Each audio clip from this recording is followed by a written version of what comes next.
your LM380.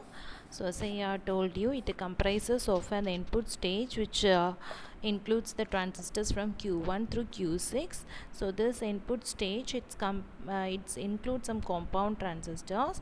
So this is the one that drives your Q3 Q4, which is a PNP differential pair. Okay, so and if you have seen, the collector of the Q3 and the Q4 in turn is connected with the current loads. So as we have seen in the very first unit, so in place of the resistances you will be having the active loads. So the collector transistors the collector loads in turn will be replaced by the transistors. Okay, so this all these Q1 to Q6, okay, it forms the input stage, and the current source will be there. Okay, so this current source in turn will be replaced by the current mirror circuit, which is a combination of the Q7 and the Q8. And if you have seen the output of the Q4, it is the one that drives your Q9. So the Q9 is nothing but an emitter follower, a kind of an amplifier which is an emitter follower. And as we have seen in the very first single audio power amplifier, it comprises of a push-pull configuration as an output stage, which comprises of Q10, Q11 and the Q12. So this Q11 and the Q12, it together forms the PNP configuration, and Q10 is in the NPN configuration. Okay, so and again your output is fed back into the Q4 via the R5, and the current mirror, it supplies the current to the circuit by means of this R3. Okay, so the purpose of having this R5 is to stabilize, is to provide the stabilization. So if you are having an increase in your V0, what will happen?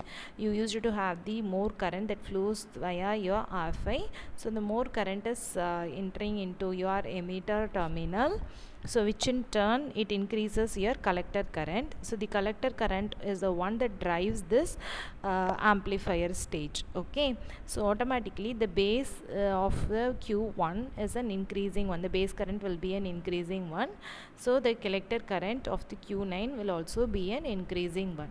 So this increase in your collector current, it leads to the reduction in your current into the base of your Q10, which in turn reduces your V0. Okay, so the increase in the V0 in turn is compensated by this particular configuration. So this is the circuit arrangement of LM380 audio power amplifier. Okay, so if you have seen, okay, so there is a need to determine your I3, that is your emitter current of the Q3. So if you have seen, how will you determine this emitter current? And you are assuming that the VEB in all this case are equal.